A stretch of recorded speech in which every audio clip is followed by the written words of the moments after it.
Hi all, welcome back to i-TUTOR IAS Academy Tamilnadu History NCERT series. So today we will discuss chapter 22, the Marathas. Actually, one more chapter in this, Tamilnadu history, the first year of plus two, and this is all covered till end of the medieval history. Okay, and ancient and medieval we already covered, and one more chapter is here, the entry of Europeans. So that's the beginning of actually the modern history. Okay, that we will discuss on plus 2. Okay, Tamil Nadu history plus 2 unit. And here, the unit is about Marathas. The Marathas, why Marathas is important? Because the time period of Marathas is 1674 to 1880. Okay, and this is important in Indian history for dismantling Mughal supremacy. So Marathas dismantling the Mughal supremacy and establishing a powerful indigenous state, that is, it's called a Hindavi Swarajya. Okay, so that is a self rule, and under Chhatrapati Shivaji Maharaj, and dominate the subcontinent in the 18th century. It served as a major resistance against foreign rule, featuring a strong navy and a meritocratic administration. Okay, so uh, key reason for the importance of Marathas are dismantling Mughal dominance, establishment of Hindavi Swarajya, and military innovation and power shift, administrative and social reforms, and resisting colonialism, religious tolerance, etc. These are the reasons. And key figures include Chhatrapati Shivaji Maharaj and the founder, and the influential Peshwa, the prime minister, like Bajirao I, who greatly expand this territory. Okay, you can Google it, the territory of Maratha Empire. So you will get the idea where all these empire rule on that time. And first of all, we will discuss the rise of Marathas. So various factors contribute to the rise of Marathas in the 16th and 17th century. The physical environment of the Maratha country shaped certain peculiar qualities among the Marathas, and the mountainous region and dense forest made them brave soldiers and adopt guerrilla tactics, and they built a number of forts on the mountains. And the spread of the Bhakti movement in Maharashtra inculcated a spirit of religious unity among them. Okay, we discussed Bhakti movement and all. The spiritual leaders like Tukaram, Ramdas, Vaman Pandit, and Eknath fostered social unity. And the political unity was conferred by Shivaji. The Marathas held important position in the administrative and military system of Deccan Sultanates of Bijapur and Ahmednagar.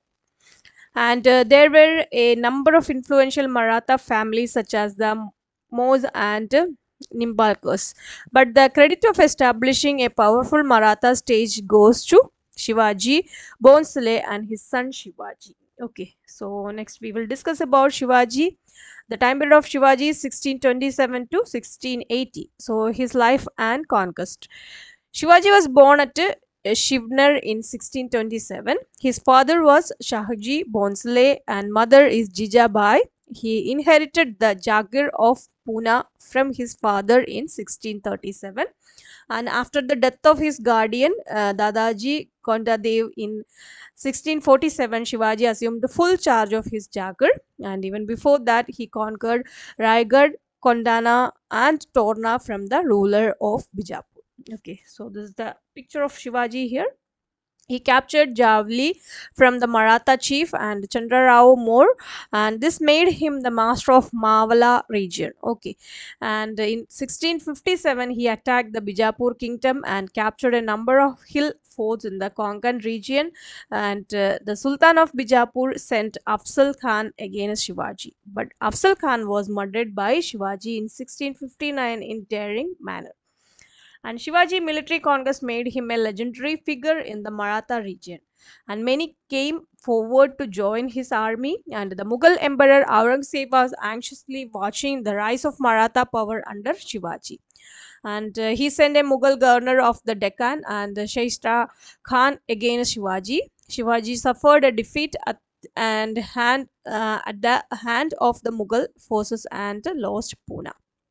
But Shivaji once again made a bold attack on Shaistra Khan's military camp at Pune in 1663, killed his son and wounded Khan, and this daring attack affected the prestige of Khan, and he was recalled by Aurangzeb. In 1664, Shivaji attacked Surat and chief port of the Mughals and plundered it. And this time, Aurangzeb sent Raja Jai Singh of Amber to fight against Shivaji. Okay, so please pinpoint these small locations. It will help you for your map study in history. Okay, and he made elaborate preparations and succeeded in designing the Purandar fort where Shivaji lodged his family and treasure. Shivaji opened negotiations with Jai Singh, and the Treaty of Purandar was signed in 1665. And according to the treaty, Shivaji had to surrender 23 forts to the Mughals out of 35 forts held by him. The remaining 12 forts were to be left to Shivaji on condition of service and loyalty to Mughal Empire. And on the other hand, the Mughals recognized the right of Shivaji to hold certain parts of the Bijapur kingdom. Shivaji asked to exempt him from personal service to the Mughals. His minor son Shambaji was granted a mansab of 5,000. And Shivaji visited Agra in 1666, but he was imprisoned there. But he managed to escape from prison and made military preparation for another 4 years. Then he renewed his wars against the Mughals. Surat was plundered by him for the second time in 1670. He also captured all his lost territories by his conquest. Okay. So in 1674, the Shivaji crowned himself at Raigad and assumed the title Chhatrapati. Okay. So, and then he led an expedition into the Carnatic region and captured Jinchi and Vellore. And after his return from this expedition, Shivaji died in 1680. So that is the Shivaji's time period. And what about his administration? Shivaji was also a great administrator. He laid the foundation of a sound system of administration. The king was the pivot of the government, and he was assisted by a council of ministers called Ashta Pradhan. Okay, Ashta Pradhan means eight. Minister levels are there. Ministry levels are there, and however, each minister was directly responsible to Shivaji. So, first one is Peshwa, finance and general administration. Later, he became the prime minister. And Sir I. Naubat or Senapati, military commander, a honorary post. And Amatya, the account general. And Wakanavis, that is intelligence post and household affairs. And Sachiv, that is correspondence. Sumanta, that means master of ceremonies. And Nyayadish, the justice. And Panditarao, that is charities and religious administration. These are the 8 councils. And most of the administrative reform of Shivaji were based on the practice of the Deccan Sultanates. For example, Peshwa was the Persian title, and the revenue system of Shivaji was based on that of Malik Ambar of Ahmednagar, and land were measured by using the measuring rod called Katti and KATHI. And lands were also classified into 3 categories: paddy field, garden land, and hilly tracts. Okay, these are the 3 categories of land that time. And he reduced the power of the existing Deshmukhs and Kulkarnis. He appointed his own revenue officials called Karkuns. And Chauth and Sadesh Mukhi were the taxes collected and not in the Maratha kingdom but in the neighboring territories of the Mughal Empire or Deccan Sultanates. And Chauth was 1/4 of the land revenue paid to the Marathas in order to avoid the Maratha raids. And Sadesh Mukhi was an additional levy of 10% on those lands which the Marathas claimed hereditary rights. And Shivaji was a man of military genius, and his army was well organized. The regular army consisted of about 30,000 to 40,000 cavalry supervised by Havildas, and they were given fixed salaries. There were 2 divisions in the Maratha cavalry. One is Bargis and occupied and paid by the state, and the second is Silhadas. that means maintained by the nobles. In the infantry, the Mabli foot soldiers played an important role, and Shivaji also maintained a navy. And the fort played an important role in the military operations of the Marathas. By the end of his reign, Shivaji had about 240 forts, and each fort was put under the charge of three officers of equal rank as a precaution against treachery. And Shivaji was really a constructive genius and nation builder, and his rise from Jagidars to Chhatrapati was spectacular. And his name, there is an airport in Mumbai, Chhatrapati Shivaji Airport, and he unified the Maratha and remained a great enemy of the Mughal Empire. And he was daring soldier and a brilliant administrator. And the successors of Shivaji, their ensured a war of succession after the death of Shivaji between his son Sambhaji and Rajaram. And Sambhaji emerged victorious, but later he was captured and executed by the Mughals. And Rajaram succeeded the throne, but the Mughals made him to flee to the Jinchi fort, and he died at Satara, and he was succeeded by his minor son Shivaji too, with his mother Tarabai as regent. The next ruler was Shahu, in whose reign the Peshwas rose the power. And the Peshwas, the time period is 1730 to 1880, and that is under Balaji Vishwanath. That is the time period is 1730 to 1720. Balaji Vishwanath began his career as a small revenue officials and became Peshwa in the 1730. And as Peshwa, he made his position the most important and powerful as well as hereditary. He played a crucial role in the civil war and finally made Shahu as the Maratha ruler, and he fought the support of all Maratha leaders for Shahu. In 1719, Balaji Vishwanath got certain rights from the Mughal Emperor Farooq Sihar, and first the Mughal Emperor recognized Shahu as the Maratha king, and second he allowed Shahu to collect Chaut and Sadesh Mughi from the six Mughal provinces of the Deccan, including the Carnatic and Mysore.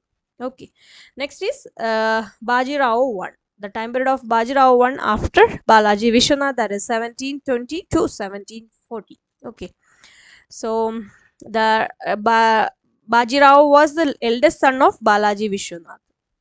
He succeeded his father as Peshwa at the young age of 20, and the Maratha power reaches its zenith under him. He initiated the system of confederacy among the Maratha chief, and under this system, each Maratha chief was assigned a territory which could be administered autonomously. As a result, many Maratha families became prominent and established their authority in different parts of India, and they were the Gaikwad at Baroda, the Bhonsle at Nagpur, and the Holkas at Indore, and the Scindias at Gwalior, and the Peshwas at Pune. And Bajirao 1740 to 1761. Bajirao succeeded his father as Peshwa at the young age of 90. The Maratha king Shahu died in 1749 without issue, and his nominated successor Ramraj was imprisoned by the Peshwa Bajirao at Satara. The full control of the Maratha kingdom came under Peshwa, and Peshwa entered into an agreement with the Mughal emperor in 1752. And according to it, the Peshwa gave assurance to the Mughal emperor that he would protect the Mughal empire from internal and external enemies, for which the Chowth of the northwest provinces and the total revenue of the Agra and Ajmer provinces would be collected by the Marathas. Thus, when Ahmad Shah Abdali invaded India, it became the responsibility of the Marathas to protect India. And the Maratha fought very bravely against Ahmad Shah Abdali in the third battle of Panipat in 1761. And but they got defeated, and many Maratha leaders and thousands of soldiers died in this battle. And Bajirao also died on hearing the sad end of this battle, and also this battle gave a death blow to the Maratha power. Thereafter, the Maratha confederacy weakened due to the internal conflict among the Maratha chief. And after the decline of the Mughal emperor, the Maratha emerged a great power in India, but they could not succeed in preventing the establishment of British power in India. So the important cause for the downfall were that there was a lack of unity among the Maratha chief like Holkar, Scindia, and Bhonsle.